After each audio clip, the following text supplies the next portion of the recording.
Você está ouvindo o audiobook de Revista Espírita de 1858, de Allan Kardec. Agora, você vai ouvir o capítulo 13. Fevereiro. Diferentes ordens de espíritos. Da Fevereiro. Um ponto capital na doutrina espírita é o das diferenças existentes entre os espíritos, quer do ponto de vista intelectual, quer moral. Sobre o assunto, o seu ensino jamais variou. Contudo, é essencial saber que eles não pertencem eternamente à mesma ordem, e que, em consequência, essas ordens não constituem espécies distintas. São diferentes graus do desenvolvimento. Seguem os espíritos a marcha progressiva da natureza. Os das ordens inferiores são ainda imperfeitos.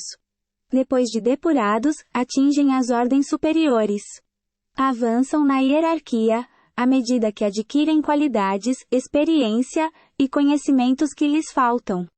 A criança de peito não se assemelha ao que será na idade madura, contudo, é sempre o mesmo ser. A classificação dos espíritos é baseada em seu grau de progresso, nas qualidades adquiridas e nas imperfeições de que devem despojar-se. Aliás, tal classificação nada tem de absoluto.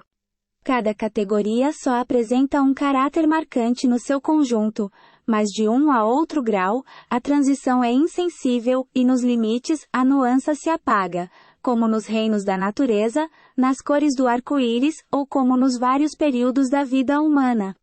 Pode-se, pois, formar um maior ou menor número de classes, conforme o ponto de vista sob o qual se considerar o assunto. Dá-se o mesmo em todos os sistemas de classificação científica.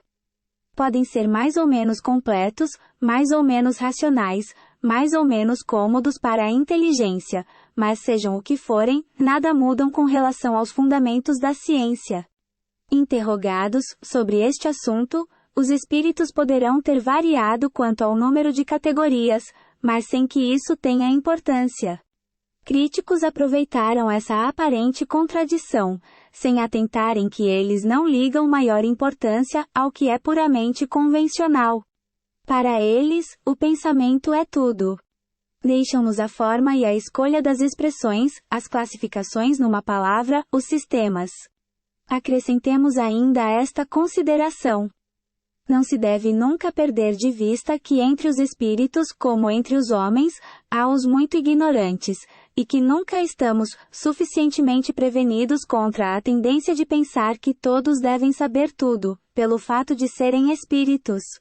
Toda classificação exige método, análise e conhecimento aprofundado da matéria. Ora, no mundo dos espíritos, os que têm conhecimentos limitados, como os ignorantes daqui, são incapazes de uma visão de conjunto e de formular um sistema, e aqueles que são capazes podem variar nos detalhes conforme seu ponto de vista, especialmente quando uma divisão nada tem de absoluto. Linneu, Jussieu e Tournefort seguiram cada qual um método. Nem por isso a botânica mudou. É que eles não inventaram as plantas, nem os seus caracteres. Eles observaram as analogias, segundo as quais formaram grupos ou classes. Foi assim que também nós procedemos. Não inventamos os espíritos, nem seus caracteres. Vimos e observamos. Julgamo-los por suas palavras e atos, depois os classificamos por suas similitudes. Eis o que qualquer um, em nosso caso, poderia ter feito. Entretanto, não podemos reivindicar a autoria de todo o trabalho. Se o quadro que damos a seguir não foi traçado textualmente pelos espíritos, e se é nossa a iniciativa, todos os elementos que o compõem foram hauridos em seus ensinamentos. O que nos restava era apenas formular uma disposição material. Os espíritos geralmente admitem 3 categorias principais, ou grandes divisões. Na última, na base da escala, estão os espíritos imperfeitos, que devem ainda percorrer todas ou quase todas as etapas. São caracterizados pela predominância da matéria sobre o espírito, e pela inclinação para o mal. Os da segunda, são caracterizados pela predominância do espírito sobre a matéria, e pelo desejo do bem. São os espíritos bons. A primeira, enfim, compreende os espíritos puros, os que atingiram o grau supremo de perfeição. Esta divisão nos parece perfeitamente racional, e apresenta caracteres bem definidos. Só nos restava destacar, em número suficiente de divisões, as nuances principais do conjunto. Foi o que fizemos com o concurso dos espíritos, cujas benévolas instruções jamais nos faltaram.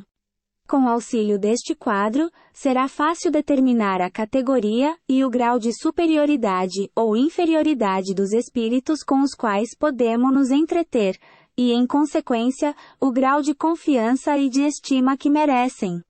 Além do mais, isto nos interessa pessoalmente, porque, como por nossa alma pertencemos ao mundo espírita no qual entraremos assim que deixarmos nosso envoltório mortal, ele nos mostra o que devemos fazer para chegarmos à perfeição e ao bem supremo.